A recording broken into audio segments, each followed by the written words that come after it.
Okay, I don't want to reveal too much of the story because I would love people to buy the book. But I think it's important maybe to provide at least some little bit of information about the arc of the novel. I mean, it begins in Castellano, right? Yeah. Um, and there's a kind of labor war going on. It's not even a dispute that involves this character Cassiopeia at the beginning. There's the nobility, and then there's of course um, the fasci, and who are in terrible conflict with each other, and that is sort of the political background of the book. But there's also a very strong individual story about a woman named Mariana who is in love with this fellow named Niccolo, and he and his brother play important roles in the book, and eventually the main character, Santo Regina, ends up, who's the father of Mariana, ends up traveling to New York.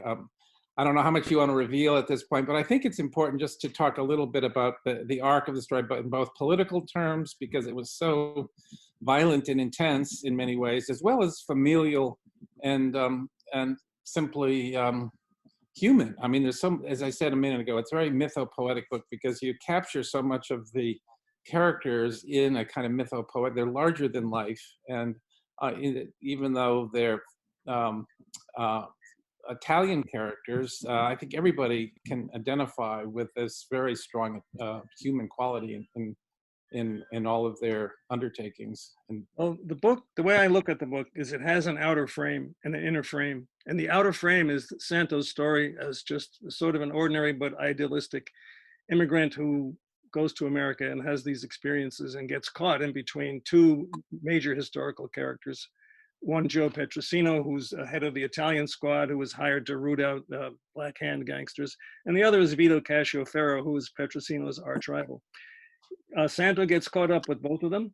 And meanwhile, he has a personal problem, which is his precocious daughter, who is basically seduced and abandoned. And she takes revenge and on her lover, and so Santo actually ends up with a sort of a family problem and a political problem. But in the course of this, in the course of Santo's travels, he travels to the American South. He works in a plantation as a migrant worker, and there he experiences the same troubles that he had in Sicily, where the workers are exploited. And so I also tried to make a picture of the United States at that time in 1907, when it takes place, which was a year when it was the height of Italian immigration. 250,000 Italians came to America that year. And so I sort of took advantage of that. And Santo actually spent some of his time in New York, some of his time in Sicily, some of his time in the South. I got that from research. New Orleans specifically. Pardon? New Orleans. Yeah, he spent some time in New Orleans, and New Orleans, which, by the way, was the place that Italians immigrated to before they went to New York. New Orleans had an old, established Sicilian community there with its own history, which is touched on in the novel, but then Santo goes elsewhere. And that's where he meets Cascioferro. Well, he met Cascioferro in the first pages of the book at the demonstration, at the peasant demonstration. And then they meet later. And it's in New Orleans where Petrosino catches up with Cascioferro. And meets him later in New York. Right. Yeah, and that's how so I had to juggle the two plots. And what I tried to do is make sure that no matter what I wrote, no matter what chapter I wrote, I referred to or had reference to the other side, to the outer frame as well as the inner frame. So that's why I think I was able to keep the story going. Right. You know, I think this may be a good time for you to read a couple of paragraphs that just reveal the quality of your writing as well as the character development. I have a few that I've chosen, but you may want to start with one yourself and sort of set it up. Okay, I have a bunch. I have a few things. Why don't I try? One thing I'd like to try was when you talked about myth and mythopoetic. There's a scene where Santo, who realizes that his daughter has been compromised, and the real thing to do is to, shoot the guy. But he's not. He's really not that. But he's sort of a Hamlet. he's sort of a Hamlet, and he doesn't really want to be like everyone else. So this is a passage where it kind of explains why. He's waiting for Niccolo to show up on the road. So I'll skip that part. So he's waiting. When you say he, Vince, you mean Santo is waiting for Niccolo Santo. to show up, and he has a pistol, but he doesn't know what to do. Yeah. Okay. So here he is. And Santo is Mariana's father. Just to Yeah, remind you. so here he is, enveloped in a heavy floral smell. He heard the flicker of birds and the distant rush of water. He wasn't sure what he would do if he saw Niccolo. It wasn't a simple matter of putting an end to a young man's life, of violating this momentarily blessed silence with the firing of a weapon. His solution to this problem would come out of his past. It would come from his character, and there was a childhood incident by which he defined himself while waiting for Niccolo to come along, he thought about it. There'd been a Castellanese named Vincenzo who spent his life on a fishing boat out of Trapani and had come home to retire. He was an old man burnt by the sun with lined leathery skin, and every day he sat with the other old men in the piazza. Vincenzo was a man of regularity. He arrived at the same time every evening, smoked the same number of cigarettes, and carried a raw egg in his jacket pocket. At exactly 5 o'clock by the church bell, he poked a hole in each end of the egg with the point of his knife and sucked it dry with a quick motion of egg to mouth. Then he returned the shell to his pocket. One day he didn't eat the egg, but none of the other men seemed to notice. As the light faded, the men started for home, walking with the unsteadiness of old age down the narrow streets that fell off from the piazza. The next morning, Vincenzo was still there, eyes and mouth open, as if amazed that the next breath hadn't come. Men said later that Gan Giuseppe, a local monk unfairly denied sainthood, had been seen on the evening of the old man's death. This monk was said to walk the streets of Castellano when all were sleeping. He was chiefly noted for his visits to those about to die. Any witness pure of soul would be able to see him with the hood of his cowl removed if the deceased were going to heaven. But if the object of the monk's visit was going to hell, the hood would cover his face. It was said that the last man to leave the piazza that night walked past the reposed Vincenzo and caught a glimpse of Gan Giuseppe's homespun fluttering near the old man's body. This witness may have heard the monk's famous exhortation uttered near the person about to die. Oh, what an odor of paradise. The witness hadn't seen whether the monk's hood was up or down. Thus, it was never decided whether Vincenzo had gone to heaven or hell. The witness was Santo's father, Franco, a man with a bitter sense of humor. He was the only man in the piazza who didn't habitually dress like a mourner. And just later on, his father was the only one who saw the monk. Santo later saw that his father enjoyed his power of testimony because he was interviewed about whether he saw the monk. His father never changed the basic story, but would color it one way or the other, either to keep the argument going or to aggravate the priest, who wanted to sanctify the monk. His father would say, "Yes, I saw something the color of a chestnut. Of course, it could have been anything, but there was a flow to it, a definite flow, and perhaps a holy aspect." Santo learned much later that his father's vision had been more incredible than he cared to reveal.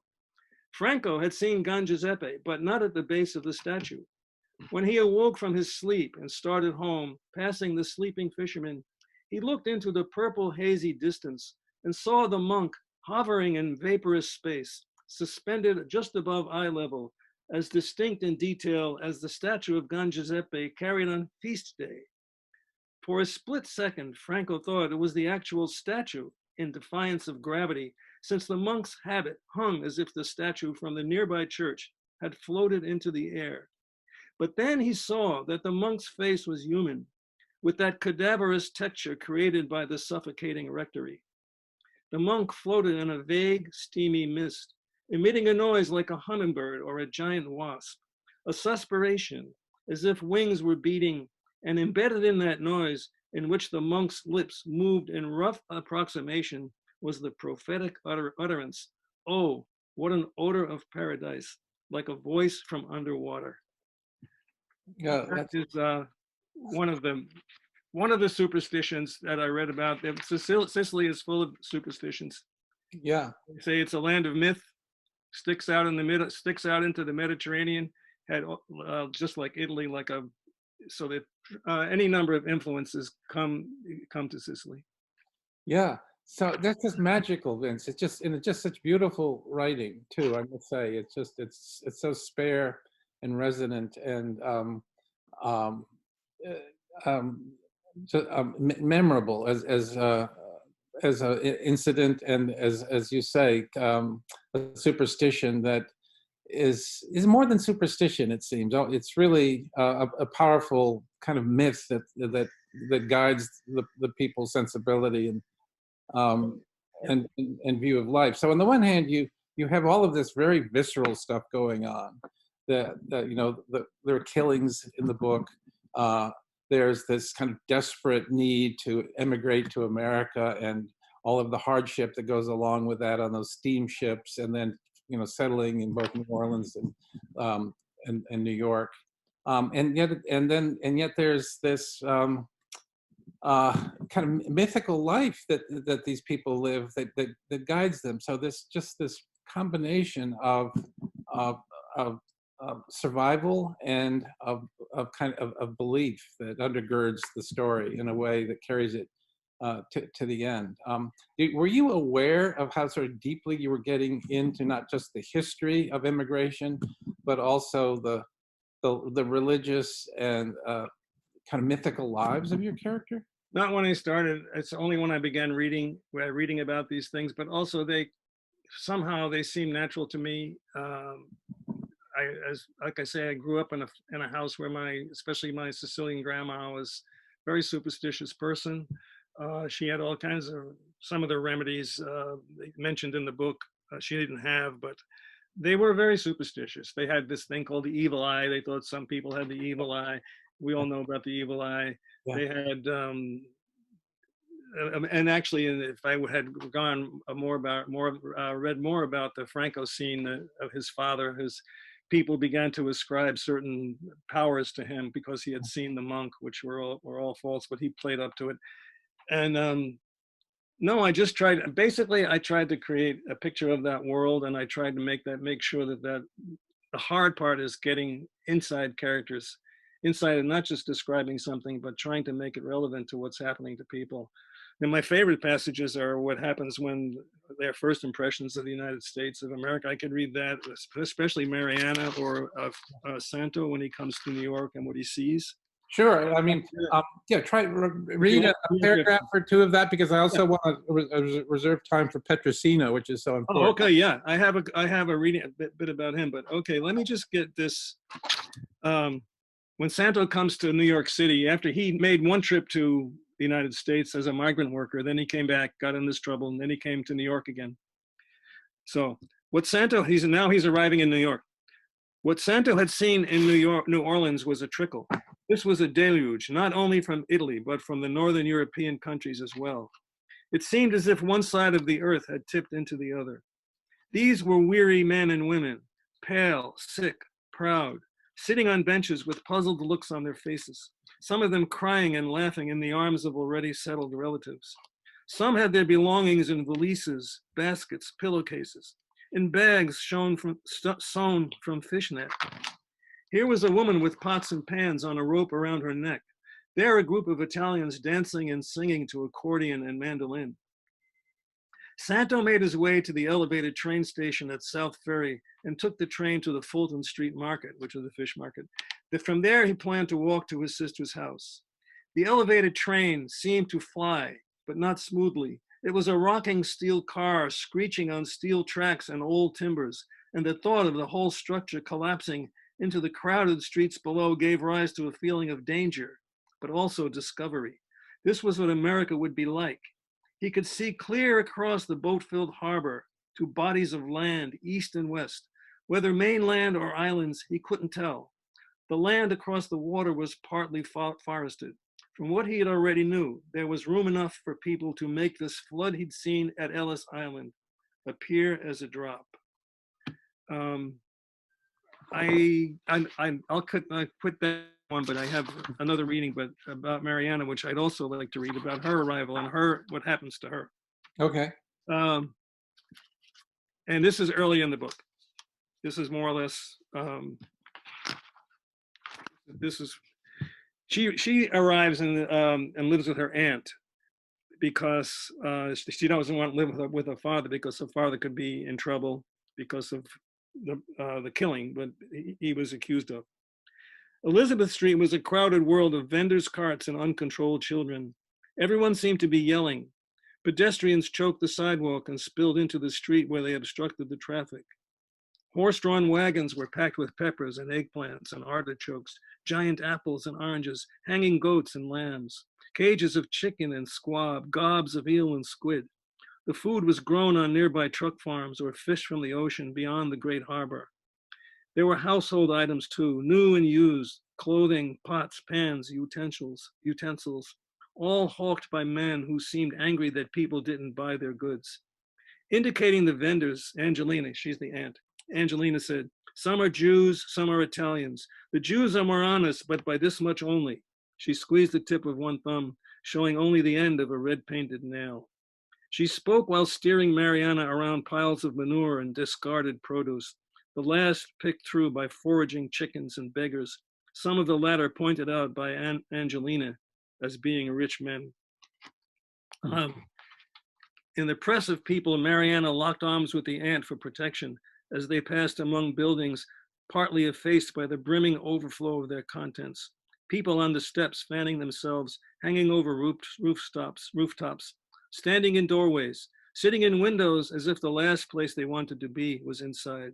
There was a tremendous din, a crowd noise that struck like a second wave when they turned onto Canal Street, and an even stronger smell of food and sewage. People called from the windows and rooftops. Peddlers held up their goods and screamed angrily at passersby. They beat on their pots. They waved their dry goods like flags. Chickens and children percolated through all this confusion. So this is the new world that she comes to, quite different from the quiet, but also violent place that she left. Yeah. And there she grows up and becomes, so let's say, hardened to life. Right.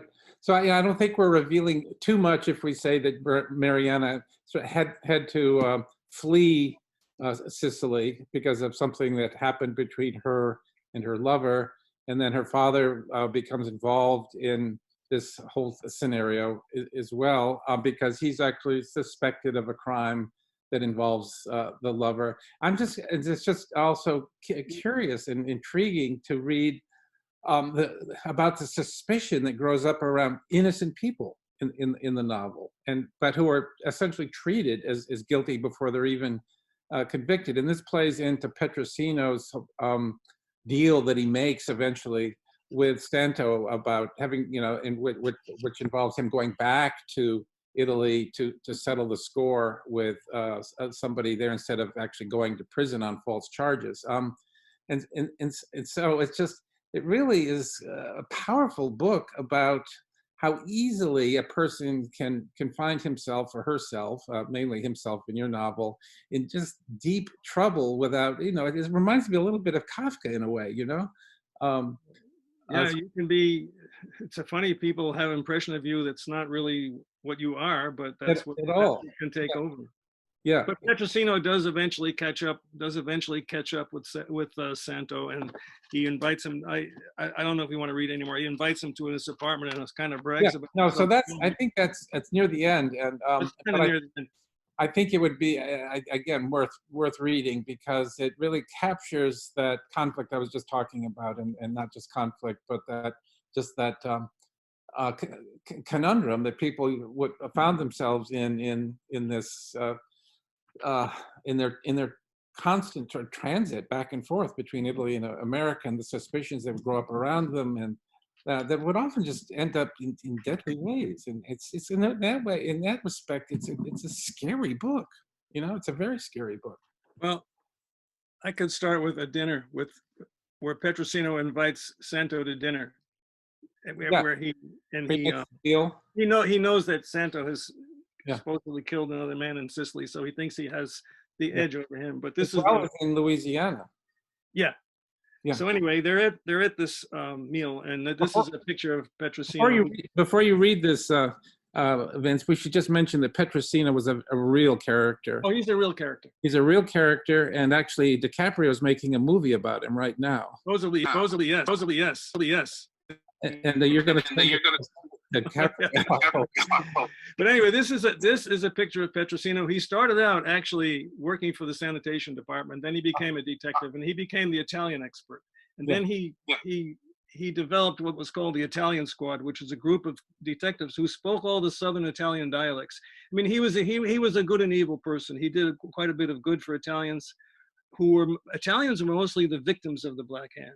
Black Hand made their money by intimidating poor Italians who knew who they were from the old world. They knew who these people were. The Black Hand or the precursor of the mafia. Yeah. So let me just read. Yeah. So Petrosino's talking to Santo at dinner, where he invites him to dinner. During the meal, Petrosino told stories about his police work, but these were never rendered to completion.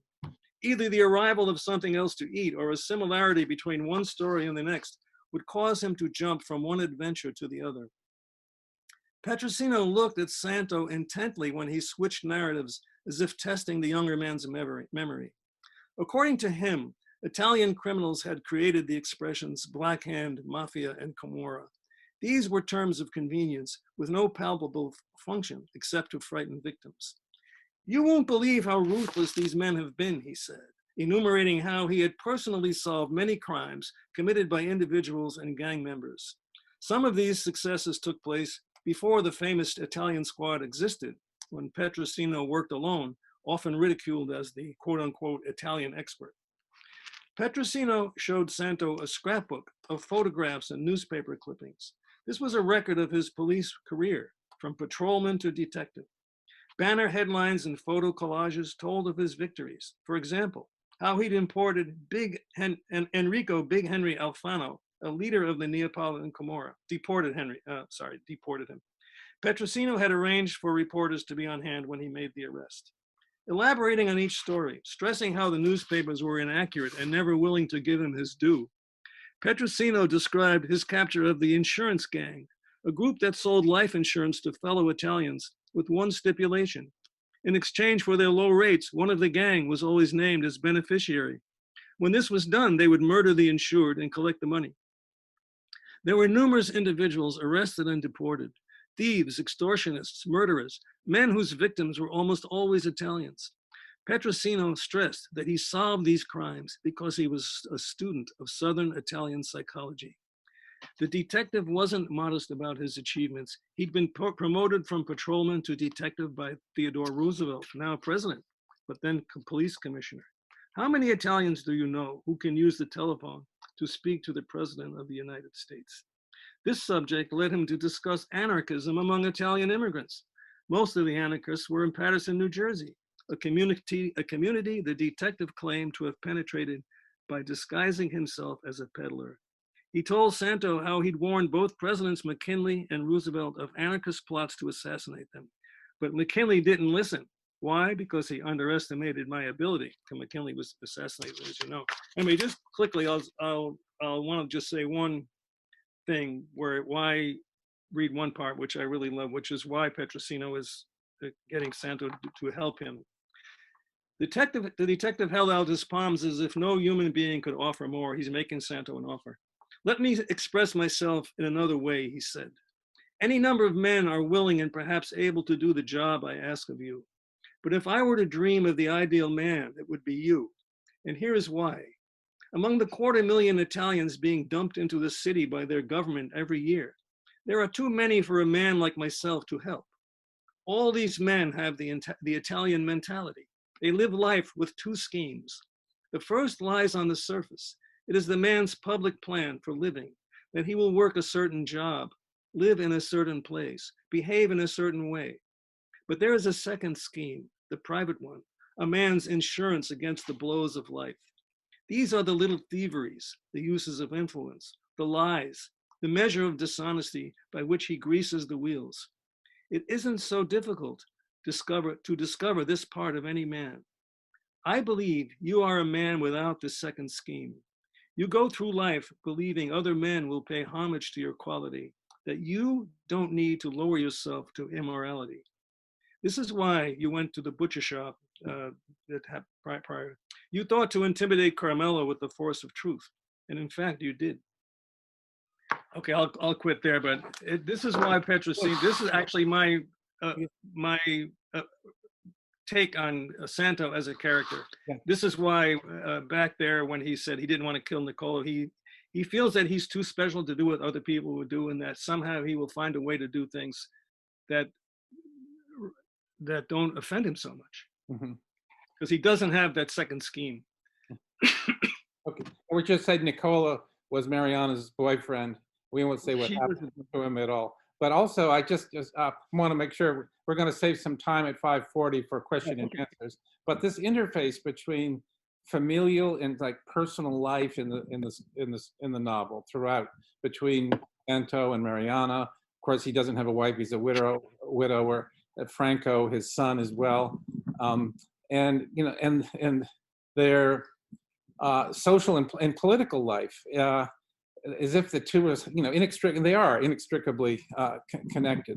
Politics with the personal, as well as in the workplace, the you know, the conflict between the old feudal system of the nobility and the fasci trying to revolutionize work conditions in Sicily. So this is all tied up together so beautifully and complex, and so with such complexity.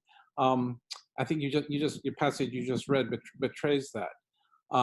So I hope people have gotten enough of an idea of how intricate this novel is, and how powerful the writing. I actually have to admit, had to read several passages over again to understand all of the nuances, which really were really so often poetic and nuanced. So I don't know if we should imply what happens here at the end, Vince. I don't know if you want to say anything more about, but I'll just say that in addition to this conflict between, or this deal that Petrosino makes with Santo, there's the story of Mariana and her father, Santo, that runs throughout this whole saga, and which is deeply moving. How to find some reconciliation between the two. Santo wants nothing more than to reconcile with his daughter over what had happened back in Castellano, and I won't ruin what happens, but it's so well handled. I just have to really compliment you on how adeptly and smartly you handle that. Well, thank you. It is a novel of forgiveness. Is one theme in the novel. Is forgiving people for, and understanding each other, is forgiving what seem like the most unforgivable crimes or offenses.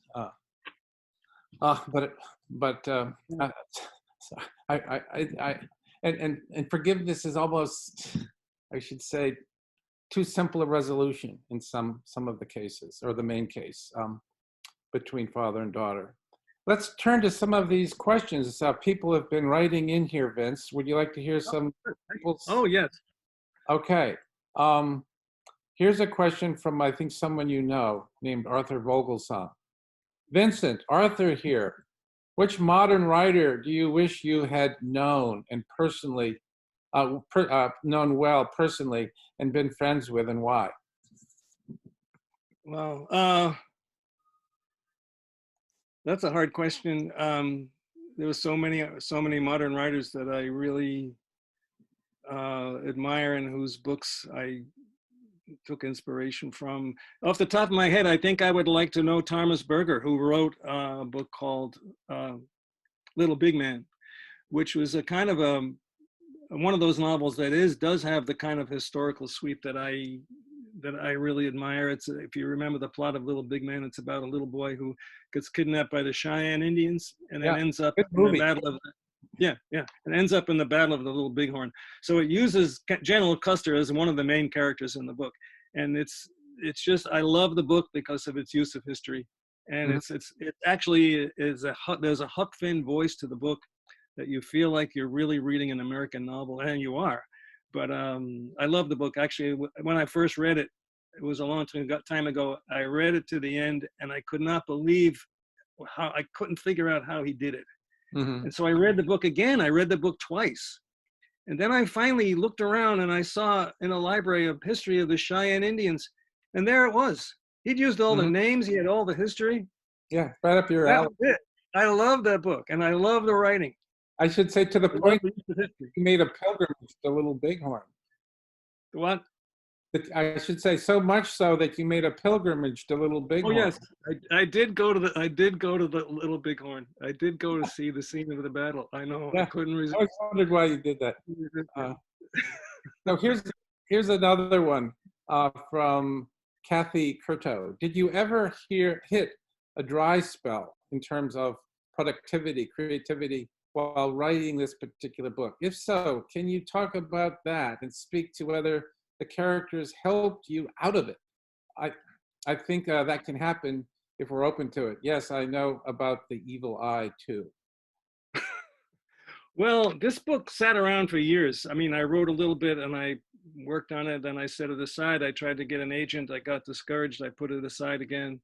Then I worked on it again, and I constantly tried to make it better. I think when it first started out, it was pretty spare and basic. And as I wrote and began to write more, I tried to get I tried to be a better writer all the time. Mainly, I tried to get inside the characters instead of just describing them. But no, this book sat around for a long time. I also think that when you feel that writers feel that they're empty or they have nothing to do, it's really because they're thinking about it. You know, things need to incubate. Hmm. Um, just because you're not writing doesn't mean you're not thinking about what you're going to do. Mario Puzo has part of that in his journals, which are in a book called The Godfather Papers, where he said that he calls it serious internal preparation. That when you're not writing something and you feel bad, it's because you're just internally preparing, because still you think every minute of the day, you think of what you want to write and how you're going to write it, but you just haven't done it. But it just means that you're preparing yourself for it. So I kind of don't believe in what they call writer's block or things like that. I think you should give yourself time, and there's a time for it. So back to Arthur's question, I'm going to have another one here too from Judith Vogelsang. But you've often mentioned how much you love Philip Roth's writing and his style. I sense an influence there of him in your writing. There's such a kind of powerful, spare writing in your language. Would you agree with I that? don't know. Influences come from so many places. Roth, I certainly admire his intensity and his energy. I don't know. I really can't say if I sound like Philip Roth. Some people say I sound like Raymond Chandler. I don't know. You sound like yourself. As you write, you develop your own voice and you learn how you become your own. Really, I mean, as much as I love Philip Roth, I mean, there are other writers I love also Yeah, terrific. well, I didn't mean only Philip Roth, but there's just Yeah, no, there's just a really no, clean, Roth is style. no, Roth is these writers are really kind of with you when you write. I mean, Yeah, right. they stay with you. So Judith Vogelsang wants to know, how long have you been writing this book, and how does this length of time compare to your other books? This book took me longer than any other book that I wrote because I let it sit for years, and I picked it up and I put it down and I worked on it and I made it a little better, and I tried to get an agent and I couldn't get an agent, and I got discouraged and I set it down. I set it down again, Mm-hmm. and that was it. I would say 20 years. How about that? Okay. 20 years off and on, getting discouraged, going on to something else. I think I've written a bunch of I've written, I don't know, 6 or 8 novels. Most of them haven't been published. My Julius Caesar novel, which is a short novel, almost a really long novella, it took me 2 years to write. Spent hours and hours in the library reading about that, and that came pretty quickly. My short story book came okay. That was okay. I mean, they kind of stories that had to be written. No, this book took a long time because it was very rich, and I didn't want to gamble away that material in there. I wanted to make the use the best of it. I knew I had very rich material, and I wanted to do the best job I could with it. Mm-hmm. I think your readers might be interested in knowing that you write in a little sort of cabin next to your I spend a good 8 to 10 hours a day in there Well, working away. the Here's writing room. in fact, you're in it right now. Here's a question from Cassandra McBride. She says, if there is time from an English teacher who is watching, what is the importance of the lives and superstitions and struggles of these people for you? What is it about creating these characters that resonates for you as an author in 21st century America? What do we learn about the world we live in from what you write? Is it about excavating our origins, or is there something that transcends time and place that draws you to these people and places? Well, that says it better than I can say it. I mean, the main energy for writing this book has always been that I didn't know who these people were, what my family. I knew they were from this part of the world, and the more I read about this part of the world, the more I realized how rich it is. Whether I read from Herodotus or Homer, and especially Sicily, which is laden with myth. Odysseus apparently found the Cyclops here in Sicily. No, the main thing is that the main reason why you write is to preserve something, so it doesn't go away. You don't want this history to die. You want it to, and the best way to deliver it is if you can deliver it in a story that makes sense to people. Then you could deliver that culture. Mm-hmm. You've actually, or that picture of America in 1907, that picture of Italians working in the South alongside the blacks and the politics of that. You want to preserve that. Yeah, absolutely. That's the motivation, is you really to preserve something. You don't want it to die because it's on your mind all the time. You've actually mentioned to me that Homer is one of your biggest influences. I think I did mention it in this sense. I told you before that around the corner, I used to be able to walk to my school. My grade school was around the corner from my house. The first place I passed was the Orchid Room, the mob joint. Next was the New York Public Library library branch. And I remember going in there when I was about 8 or 9 or 10, maybe 10. And I just by serendipity picked up a child's copy of the Trojan War. And I stood there and read it standing up. And I almost started crying. And then I actually read it again. The Iliad? That was Yeah, it was the Iliad, and then it ended with the famous line from Homer was, "This was the funeral of Hector, tamer of horses," and I never forgot that, and I never lost. And later on, when I began to read, and I read a lot of pulp fiction, a lot of pulp history, and a lot of war, and all these kind of things that young men like, I don't think that I ever lost that epic voice. Yeah. That's why the storyteller that you see in Conrad, or you see in the great storytellers. I don't know. I think I still have it. I think I have that voice, or I don't know. An epic voice. I call it an epic voice. People want to know where to get this book, and it's not out yet. So we should just mention that it's going to be in all the bookstores here in Brattleboro, Everyone's Books, as well as Antidote Books in the fall. In October, I guess it's coming out, right? Yeah. Okay. Yeah. Here's another comment, just a comment by David Rohn. There are powerful women in the book with distinctive personalities. And ... ellipsis there. So. Well, Mariana is, Mariana. Well, she's not the only one. Almost twice, I can testify to that. Yes. So maybe that leads to the next question. There are a few others here. How did you capture these women's voices so powerfully and accurately? I don't know. I mean, like I say, I use the word inhabit. You learn to inhabit a character, and then you become the character. I mean, I'm in everyone. I'm like all writers. You're inside every one of your characters. Yeah. And sometimes you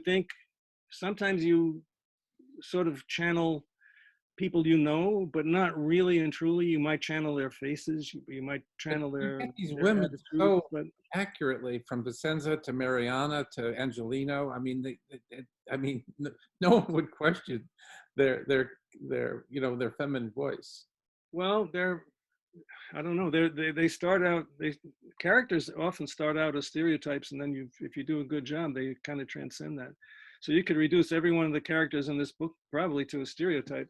But then what I try to do is get a little bit beyond that and make them more of a full character. But they're all they're all basic types. I mean, Well, there are people that I heard the voices, the rhythms and their language and the rhythm yeah, of the language, a thing that I grew up with, that I heard that. I mean, a lot of writing is your ear, is what you hear. you actually talk about the importance of dialect throughout the book, and in recognizing someone's where they're from, what they believe in, their mythology, just through their dialect. Dialects are important in Italy because Italy is a provincial country which was only unified in 1865. And Mussolini, when Mussolini came to power, he tried to get rid of the dialects Uh-huh. and standardize the language. And he got, people reacted against it. But Pe- dialects are very interesting in an Italian culture, People and people they're very forget different people from forget one place to another. people forget that Italy was really two countries. It was Sicily and Neapolitan area in northern Italy, and then Garibaldi unified Italy. What, in 1865? Around 1865, Garibaldi unified the country. Yeah. It was actually three countries. There was the Vatican, was one Oh, yeah. country, I which is left still a out the country. Vatican. That's right. Then there was Italy itself, which was north of Rome. Then there was then from Rome south was called the Kingdom of Two Sicilies, which was southern Italy, and the island of Sicily, which is the poorer part of Italy, which provided most of the Italian Americans you meet today, probably from families from southern Italy, because that was the poorer place. Let me get, we only have about, what, 8 minutes. I want to make sure I get to some of these other really wonderful comments and questions. There's this person, Laurette Folk, says, Vincent, so good to see you in real time. I have two questions. One, where did you get the idea of the egg in the pocket? Number two, since you are basing this book on historical characters, how did you navigate the writing of the book while honoring history and your own creative muse? Well, the egg is easy. On our first trip to Sicily, we stayed there for around 5 or 6 weeks, and we used to drink in this little. Every afternoon, we used to drink in this. It was a great life. Then we used to drink in this bodega, and there was a guy named Vincenzo, who would come in there and eat his egg, and he was an old fisherman, but he Uh-huh. never died.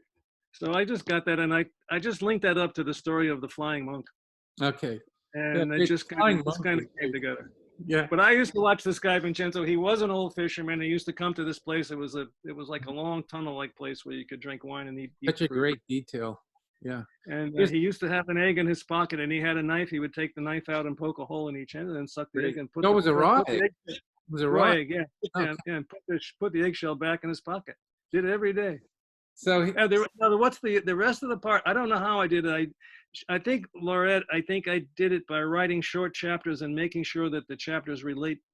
Making sure that trying to get the characters in the chapters to relate to the larger theme, the yeah, larger picture of through the you try to, detail. yeah, the outer frame and the inner frame is Yeah, really, like, it's not. It took a long time. It's not. yeah. Writing is like laborious, as we all know. Here's a question from Alvino Fantini, who says, any thoughts about the feasibility of publishing a series of short stories titled Italian Tales and Memories, Racconti e Ricordi Italian, in bilingual edition in both Italian and English? Well, if you had a publisher who would be interested, I mean, yeah. I mean, I don't Yeah. know about the possibilities. I mean, Mhm. that's a publishing question that I wish I had a little more heft, but I can't. Really. Yeah. Here's a question from John Arena. Vincent, it's sunny. Have you ever written a novel or short story about your growing up in Mount Lodge Park and used those experiences you had? I actually wrote some very early stories about growing up there and going fishing, and that was it. I didn't. After Uh-huh. that I went to the schoolyard, and now I've been trying to get out of the schoolyard for most of my life. You wrote Disorderly Conduct in White River Junction. Disorderly Conduct was a novella that's part of a collection that's still waiting to be picked up by somebody, titled Yeah. Disorderly Conduct, Great, which great. could be what Alvino is talking about a series of stories about Italians or Italian Americans. Uh-huh. Yeah, Here's your old friend from the Iowa Writers Workshop, Dan Gleason. What is the most compelling element in the Italian culture that produces rich stories? oh God, I don't know. I think in the Italian culture, you have some of the great the great historical events. Number one, the Roman Empire that lasted for over 500 years, and then the number two is the Renaissance. All were very, all part of Italian culture. And number three is just the unification of the country and the conflict between North and South, which is still going on. It's kind of all, it makes for, I mean, I think I consider myself lucky that I'm part of, that I can identify with this culture. I feel like I'm an American writer, but I know where I come from. I'm not an Italian writer, but I'm an American writer, but I know what's behind me. Yeah. And it's those great forces there. And I mean, if you I read quite a bit of history of the Mediterranean. Sicily was overrun by the Carthaginians, the French, the Spanish, the Muslims. It makes for a very rich culture, and that makes for a rich language, which is constantly changing, and for all those mythical stories. Yeah. Well, the stories of the Cyclops. You could have, started with any one of those traditions, but you actually start the story with this conflict between the fasci and the nobility with Don Vito. And the nobility, which you realize, well, that's not really the story I want to focus on, but it's the opening of the novel. Right. Well, Sicily was, like a lot of Europe, was basically under a feudal system. So the situation was that the landowners hired land managers to basically exploit the peasants. Yeah. And every once in a while, the peasants would rise up and revolt, and conditions would be a little bit better. And maybe by now, they got a little bit better. But there was more than one peasant revolt, and this particular one is incited by Don Vito Cassio-Ferro, who's one of the main characters in the book. So I started from there. I mean, and it's true that he came to this town and talked about, these are ideas from the Enlightenment. These ideas from the Enlightenment about self-determination, about science, about logic, finally made their way down to Sicily. And that's where the book begins. It's absolutely fascinating because the immigrants carried all of that conflict that occurred between the managers of the workforces, or the various laborers throughout Sicily, to New Orleans, to New York. Yeah. And which played a huge role, didn't it, in the kind of labor practices that occurred in this country. Yeah, well, the Italians had to undergo a lot of the prejudice that happens to new groups of immigrants. It's a very pattern that's repeating itself. At the time, in like the 1890s, when Sicilians came to New Orleans in great numbers, they began to dominate the fishing industry and the produce industry. There were also gangsters there. There was a famous murder of a police chief. 11 Italian Americans who were innocent were lynched. Several Italian, there's an allusion to it in the book, and when Santo is down south. But it's a vivid, rich history. Italians were involved in the Great Lawrence Strike in the 1920s. You have Sacco and Vanzetti and the anarchists who were trying to change their society. So there's quite a bit of material, I think. Who assassinated McKinley? Yeah. Yeah. So let's 1 minute or so left here. There's just one other person here. I came in late, missed your reading, but is any of the dialogue in Italian? And if so, how do you decide to handle that and its artistic purpose? Well, I'll just say very briefly, there's no actual dialogue in Italian, but the book is full of Italian terms. And of course, names, and some of which you define in the novel, but others you don't, which is an interesting point. No, you try to get the Italian rhythms into the English. That's what I did. That's what I tried. I know there are several times where the person says, "Listen to me." Well, if you talk in Italian with them, they'll say, "Ascolta me." They say, "Listen to me." It's a kind of an Italian expression. So there's several times in the book when somebody says, "Listen to me." Yeah, that's Italian. But like the terms for knives, or the terms for no. The Mauser. I'll tell you, when I wrote my Caesar book, Julius Caesar book, I made great efforts to eliminate almost all Latin words. I didn't want it to be distraction. Yeah. And so I don't have very many Italian words in this book because I want the book to read and I want the writing to flow. Yeah. I purposely minimize the use of Italian. But there are some. And there are some. Yeah. It adds to the authenticity of the book. Yeah. Yeah. Well, Vince, we're out of time. It's 6 o'clock. We are out of time. Yeah. Here's Sandy. And you've got, I should also mention you have a lot of kudos here. Thank you for the great reading many times here in the chat room. Well, thank you. You're welcome. You're very welcome, all of you. It's an honor for me to be able to do this. It is, believe me. And Thank you, Okay. Vince and Charge. An excellent presentation. We're going to pop up a quick survey here, just 2 questions. If people could answer about the fall festival, about whether or not you would be interested in attending a live festival, or if you'd be interested in attending a virtual festival. If If you want to do both. or both, yeah. If you could just answer those 2 really quickly, and everybody enjoy your weekend, and we will look forward to having you next time. I don't have a date yet for the Danielle Trusani event, but it'll be sometime in the next 3 weeks probably. So look out for the notice about that. It should be equally fascinating. Okay.